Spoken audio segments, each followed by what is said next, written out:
Hello, hello, hello. Good evening, everybody. My name is Shubham Jagdish and welcome back to the channel. So आज के video में हम discuss करने जा रहे हैं मेजरमेंट ऑफ नेशनल इनकम। इस पर्टिकुलर चैप्टर के अंदर हम आपसे एक न्यूमेरिकल डिस्कस करेंगे along with all the possible concepts and theories. Thereafter मैं आपका वेट करूंगा कमेंट सेक्शन में। अगर 40 से 50 बच्चे बोलते हैं तो मैं आपके लिए एक स्पेशल न्यूमेरिकल सीरीज भी लेकर आऊंगा जिसके अंदर हर तरह के न्यूमेरिकल मैं आपको नेशनल इनकम से सॉल्व करा रहा हूं। एंड बिफोर आई बिगिन मैं आपको बताना चाहता हूं कि ऑब्सेशन हमारा इंस्टाग्राम हैंडल है जो कि ऑफिशियल हैंडल है जिसको आप फॉलो कर सकते हैं फॉर द अमेजिंग कंटेंट। तो चलो लेट्स बिगिन। अब भाई नेशनल इनकम निकालने के ना 3 मेथड्स होते हैं, income method, expenditure method, product method, जिसको वैल्यू एडेड मेथड भी बोलते हैं। अब इनकम मेथड क्या कहता है आओ जरा समझा जाए। इनकम मेथड बोलता है सबसे पहले कॉम्पनसेशन ऑफ एम्प्लॉइज। फॉर्मूला देखेगा बेटा जी, क्या होता है compensation of employees. Compensation of employees का मतलब क्या होता है बेटा, वो पैसा जो एम्प्लॉयर एम्प्लॉय को देता है, पैसा ही नहीं वो सारी चीजें जो एम्प्लॉयर एम्प्लॉय को देता है इन कैश इन काइंड, वो सब कुछ काउंट होगा कॉम्पनसेशन ऑफ एम्प्लॉइज के अंदर। फिर आपको इसमें ऐड करना होगा बेटा जी ऑपरेटिंग सरप्लस। क्या ऐड करेंगे, ऑपरेटिंग सरप्लस। अब ऑपरेटिंग सरप्लस क्या होता है, ऑपरेटिंग सरप्लस होता है rent plus interest plus profit plus royalty.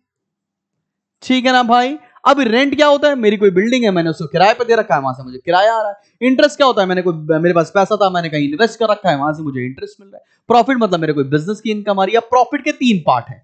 एक होता है बेटा जी corporate profit tax. Corporate profit tax पता है बेटा, इसको कॉर्पोरेशन टैक्स भी बोला जाता है। अगली बात क्या है, अनडिस्ट्रीब्यूटेड प्रॉफिट। Undistributed profit. और तीसरी चीज होती है बेटा जी डिविडेंड। ठीक है ना। इन तीनों चीजों को ऐड करेंगे तब जाकर प्रॉफिट बनेगा। अब इसमें हमें ऐड करना पड़ता है मिक्स्ड इनकम। पता है मिक्स्ड इनकम को मिक्स इसलिए बोलते हैं बिकॉज इसको फर्दर बाइफरकेट हम नहीं कर सकते। अब ये 3 चीजों को ऐड करेंगे तो आएगा मेरी जान एनडीपीएफसी। एनडीपीएफसी को हम लोग बोलते हैं बेटा जी डोमेस्टिक इनकम। क्या बोलेंगे इसे बोलेंगे डोमेस्टिक इनकम। और नेशनल इनकम होती है एनएनपीएफसी, इसे बोलते हैं बेटा जी नेशनल इनकम। अब यहां पर तो कन्वर्जन कर सकते हो ना, कन्वर्जन के तीनों वीडियोस मैंने आपको डाल रखे हैं। डोमेस्टिक से नेशनल जाएंगे तो प्लस करेंगे एनएफआई। अब यार आपके स्कूल में हो सकता है, आपके कोचिंग इंस्टीट्यूट में या किसी और से अगर आपने नेशनल इनकम कभी पढ़ा हो तो वो हॉरिजॉन्टली फॉर्मूला लिखकर सिखाते हैं। बट मेरे हिसाब से अच्छी ट्रिक ये है कि आपको ये वर्टिकली फॉर्मूला लिखना चाहिए जिससे आपको कंसेप्ट भी बहुत बेहतर तरीके से समझ में आएगा और आपसे न्यूमेरिकल भी बहुत बढ़िया तरीके से सॉल्व होंगे। चलो बेटा जी अब हम आगे बढ़ते हैं और आगे बढ़ने के साथ साथ अब हम पढ़ने जा रहे हैं कि नेशनल इनकम अगर हम इनकम मेथड से निकालते हैं तो हमें किन बातों का ध्यान रखना चाहिए, मतलब प्रिकॉशंस क्या हैं। एक एक करके ये पूरा थ्योरी का पोर्शन है, मैं आपको समझाता चलूंगा। सबसे पहली बात क्या है, ट्रांसफर इनकम। ट्रांसफर इनकम क्या होती है, ट्रांसफर इनकम होती है वन साइडेड इनकम, एक तरफा प्यार, वही वाली बात हो रही है, one sided transaction. One sided income को हम लोग ट्रांसफर इनकम बोलते हैं। जैसे कि गिफ्ट मिल जाए, पेंशन मिल जाए, स्कॉलरशिप मिल जाए, ये सब क्या है, ट्रांसफर इनकम होती है। इनको नेशनल इनकम में नहीं इंक्लूड किया जाता है बिकॉज इसके बदले में किसी भी तरह का कोई प्रोडक्शन या सर्विस नहीं मिल रही है। अगली, income from sale of second hand goods will not be included in national income. अगर कोई भी सेकेंड हैंड गुड्स है, आपने कार थी यूज की उसको बेच दिया, तो वो सेकेंड हैंड गुड्स को अगर हम मार्केट में सेल करेंगे तो उसको इंक्लूड नहीं किया जाएगा। काय को उसको इंक्लूड नहीं किया जाएगा बिकॉज वो जब पहली बार बेचे गए होंगे तो ऑलरेडी नेशनल इनकम में उसको इंक्लूड कर लिया होगा। लेकिन इसके ऊपर अगर कोई ब्रोकरेज पे की जा रही है तो वो इंक्लूड की जाएगी नेशनल इनकम में।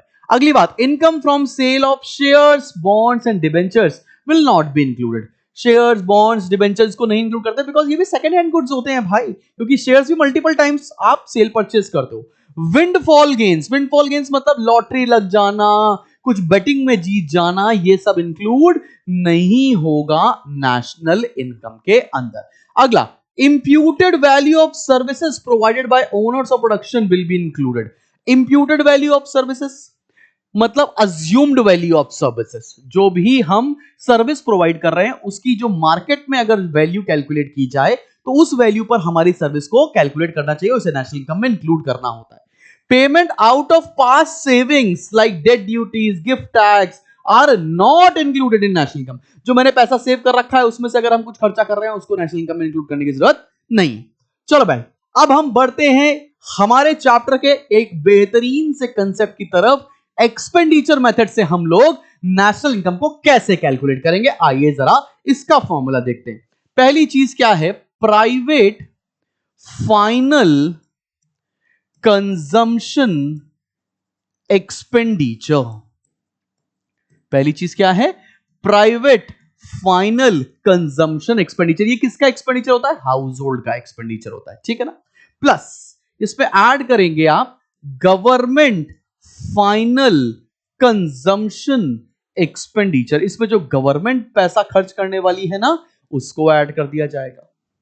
इसमें ऐड करेंगे ग्रॉस डोमेस्टिक कैपिटल फॉर्मेशन, मतलब जितना ज्यादा इंफ्रास्ट्रक्चर पर काम हो रहा है, ठीक है, रोड्स बन रही है, ब्रिजेस बन रहे हैं, डैम्स बन रहे हैं, वो सब कैपिटल फॉर्मेशन के अंदर आता है। इसमें आप ऐड करने जा रहे हैं नेट एक्सपोर्ट्स। नेट एक्सपोर्ट्स का मतलब क्या होता है बेटा जी, एक्सपोर्ट्स माइनस इंपोर्ट्स। इसको जोड़ने के बाद आएगा, इन सबको ऐड करने के बाद आएगा जीडीपी एमपी। और आप सभी को पता है कि नेशनल इनकम होता है एनएनपीएफसी। अब यहां पर कैसे सॉल्व करेंगे, कन्वर्जन करके, ग्रॉस से नेट माइनस डिप्रिसिएशन, डोमेस्टिक से नेशनल प्लस एनएफआईए, प्रोडक्ट से मार्केट प्राइस से फैक्टर कॉस्ट माइनस एनआईटी। तो ये फॉर्मूला लगेगा और एक्सपेंडिचर मेथड सॉल्व हो जाएगा। लेकिन इस पर्टिकुलर क्वेश्चन के अंदर ना एक्सपेंडिचर मेथड से एक चीज थोड़ी ट्रिकी पूछी जाती है। वो ट्रिकी चीज क्या है, वो ट्रिकी चीज है ग्रॉस डोमेस्टिक कैपिटल फॉर्मेशन। जब भी दिक्कत वाला क्वेश्चन बनेगा यहीं से बनेगा। अब ग्रॉस डोमेस्टिक कैपिटल फॉर्मेशन को समझना, कभी कभी क्वेश्चन में gross domestic fixed capital formation दिया होगा। क्या दिया होगा बच्चा, gross domestic fixed capital formation दिया होगा। आपको क्वेश्चन में चाहिए क्या, ग्रॉस डोमेस्टिक कैपिटल फॉर्मेशन, और क्वेश्चन में दिया क्या है, gross domestic fixed capital formation. तो इस फिक्स्ड को हटाने के चक्कर में आपको इसमें ऐड करना पड़ेगा चेंज इन स्टॉक। क्या ऐड करना पड़ेगा, चेंज इन स्टॉक, जिसे क्या बोलते हैं, closing stock minus opening stock.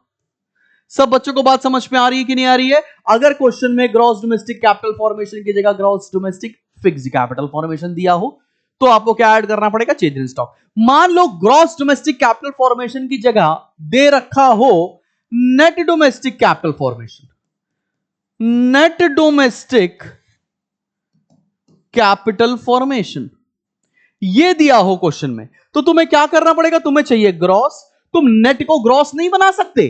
तुमने कन्वर्जन में सीखा है ना मेरे साथ, इसमें कैसे बनाएंगे, प्लस डेप्रिसिएशन ऐड कर देंगे, बढ़िया बढ़िया क्वेश्चन सॉल्व हो जाएगा। क्लियर है कि नहीं क्लियर बात बच्चा पाड़ी, सब बच्चों को समझ में आ रहा है कि नहीं आ रहा है, एकदम बढ़िया मजेदार चीजें चल रही है। और अगर मान लो कभी क्वेश्चन में आ जाए कि net domestic fixed capital formation दिया हो तो क्या करेंगे, डेप्रिसिएशन भी ऐड करेंगे और चेंज इन स्टॉक भी ऐड करेंगे। इतनी सी ही बात तुमको अगर समझ में आ जाए तो एक्सपेंडिचर मेथड में कभी प्रॉब्लम आ ही नहीं सकती है यार, ठीक है ना। अब इसके भी प्रिकॉशन जरा देख लेते हैं फटाफट से। सबसे पहला, expenditure on intermediate goods will not be included. केवल फाइनल गुड्स का कैलकुलेशन होता है, इंटरमीडिएट गुड्स का कैलकुलेशन नहीं होता है। Transfer payments are not included, अभी हमने आपको बताया ट्रांसफर पेमेंट क्या होते हैं, वन साइडेड पेमेंट होते हैं, उसको यहां पर कंसिडर नहीं करेंगे। Purchase of second hand goods will not be included, इसको हम लोगों ने अभी ऑलरेडी डिस्कस किया है। Purchase of financial asset share bonds will not be included in national income, और लेकिन इसके ऊपर अगर कोई ब्रोकरेज पे की जा रही है उसको इंक्लूड करेंगे। Expenditure on own account production, मतलब अपने लिए सेल्फ कंजम्पशन के लिए जो सामान कर रहे हैं उसकी इंप्यूटेड वैल्यू को हमको नेशनल इनकम में इंक्लूड करना पड़ता है, ठीक है ना। जैसे जिस घर में हम रह रहे हैं उसकी जो इंप्यूटेड वैल्यू होगी उस रेंट को इंक्लूड करना पड़ेगा, ठीक है। चलो भाई, अब आते हैं तीसरे और आखिरी मेथड के ऊपर, जिसको हम लोग बोलते हैं बेटा जी वैल्यू एडेड मेथड। अब वैल्यू एडेड मेथड का फॉर्मूला क्या होता है, आओ मेरे साथ लिखो, इसको प्रोडक्ट मेथड भी बोलते हैं, ठीक है ना। इस मेथड को क्या बोलते हैं, इस मेथड को प्रोडक्ट मेथड भी कहा जाता है। चलो भाई आओ समझते हैं। अब वैल्यू एडेड मेथड का फॉर्मूला क्या होता है, gross value added by primary sector. हो सकता है क्वेश्चन में तुमको प्राइमरी सेकेंडरी सेक्टर ना देकर सेक्टर ए सेक्टर बी दे रखा, प्लस इसमें ऐड करेंगे ग्रॉस वैल्यू एडेड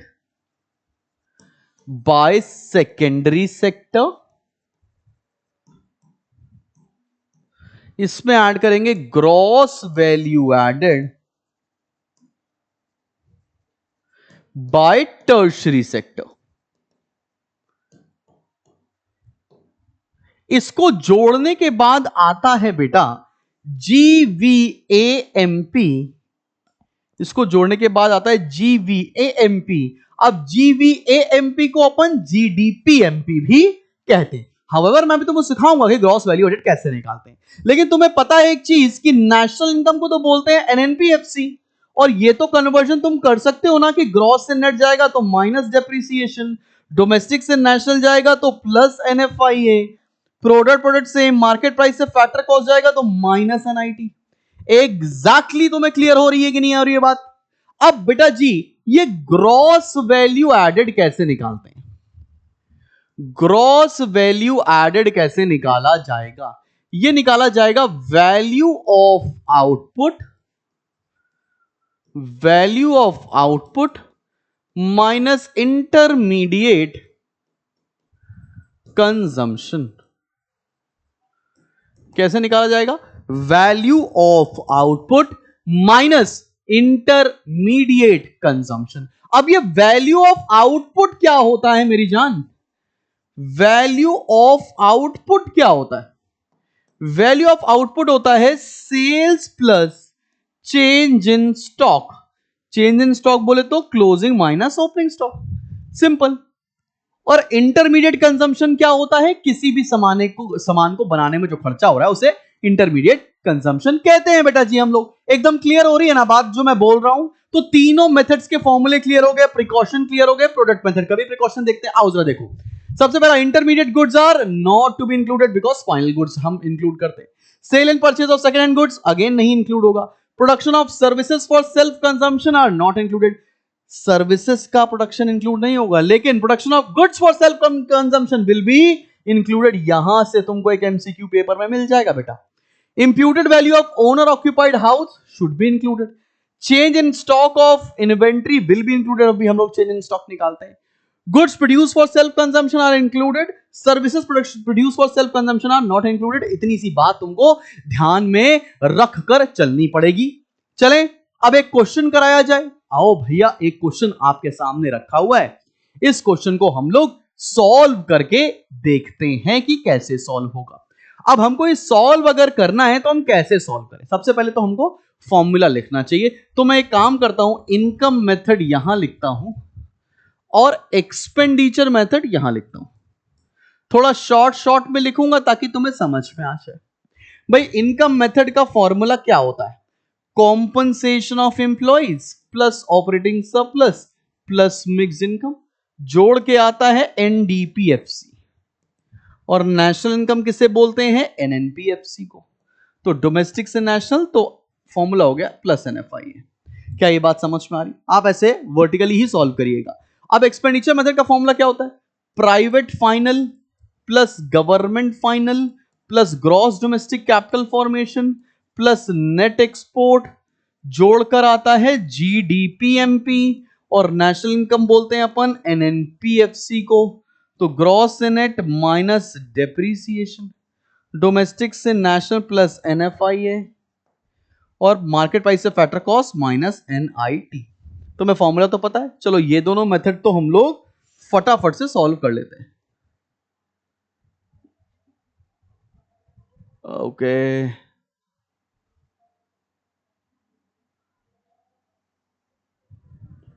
चलो भाई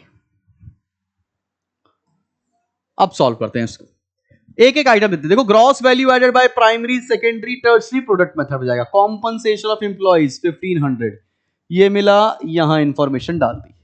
फिर रेंट एंड रॉयल्टी, इंटरेस्ट, ये किसका हिस्सा है? ऑपरेटिंग सरप्लस का। प्रॉफिट किसका हिस्सा है? ऑपरेटिंग सरप्लस का। और देख लो भाई ऑपरेटिंग सरप्लस ये तो नहीं रखा, तो रेंट एंड रॉयल्टी कितना है? 1000 प्लस इंटरेस्ट कितना है? 450 प्लस प्रॉफिट कितना है? 550। फिर मिक्स इनकम दे रखा है 600। तुम्हारे पास सारी इंफॉर्मेशन मिलती चली जा रही है। फिर दे रखा है प्राइवेट फाइनल कंजम्पशन एक्सपेंडिचर दे रखा है 3500। फिर गवर्नमेंट फाइनल कंजम्पशन एक्सपेंडिचर दे रखा है 650। फिर ग्रॉस डोमेस्टिक कैपिटल फॉर्मेशन ये दे रखा है 1300। चलो भाई सॉल्व किया जाए। फिर नेट एक्सपोर्ट दे रखा है -150। फिर क्या दे रखा है? एनआईटी 700। एनआईटी का तो फॉर्मूला यहां इस्तेमाल होता है। फिर क्या दे रखा है? डेप्रिसिएशन 500। फिर एनएफआईए कितना दे रखा है? 100। चलो भाई फाइनली आंसर निकालते हैं कि क्या आएगा। जल्दी से कैलकुलेट किया जाए फटाफट से। कितना आ रहा है? 1500 और 2500, 2500 और 1000, 3506, 4100। और एनएफआईए कितना दे रखा था? एनएफआईए दे रखा था 100। तो ये आ गया 4200 यहां से। इधर सॉल्व करते हैं। 3500 प्लस 650, 35 से 4150, 650 से 150 माइनस हो गया 50, 500, 4000, 4000, 5300 माइनस कितना करना है? 7 5 1200, 1100, 4200। यहां से भी आंसर आ जाएगा। तो इनकम मेथड और एक्सपेंडिचर मेथड से तुमको निकालना आ गया है ना भाई? सब बच्चों को कोई दिक्कत कोई परेशानी तो नहीं है? अब हम लोग ग्रॉस वैल्यू एडेड वाले मेथड से भी निकाल दें। तो इसका फॉर्मूला यहां लिखा है, इधर सॉल्व कर लेते हैं। Gross value added by primary sector, ये कितना दे रखा है? ये कितना दे रखा है? ये कितना दे रखा है? सॉल्व करते हैं। प्राइमरी सेक्टर दे रखा है 1600, सेकेंडरी सेक्टर 2500 और टर्शियरी सेक्टर 1200। 16 25 12, 1600 2500 1200। तो ये कितना आ गया? 25 10 35 6 41, 10 51 2 5300। फिर डेप्रीसिएशन कितना गिवन है? डेप्रीसिएशन कितना गिवन है? डेप्रीसिएशन है 500, एनएफआईए 100 और एनआईटी 700। तो यही तो सेव सॉल्व करना होगा। जीडीपी एमपी वहां से भी आया है, एनपीएफ से निकालना है। तो 5 1 और 700, 5 1 और 700 फटाफट से सॉल्व करते हैं भाई। 500 700, तो यहां से भी आंसर आ जाएगा 4200। मैं आपके लिए अगर आप कमेंट करेंगे तो जरूर से एक नेशनल इनकम की न्यूमेरिकल सीरीज जरूर लेकर आऊंगा। ठीक है चलो भाई आगे बढ़ते हैं। इस चैप्टर में और क्या क्या है? एक तो फॉर्मूला करके आपको दिखा दिया क्वेश्चन की टेंटेटिवली कैसा क्वेश्चन आता है। अब आगे बढ़ते हैं और फिर देखते हैं क्या है। अगला हमको पढ़ना है कि national income at current price क्या होता है।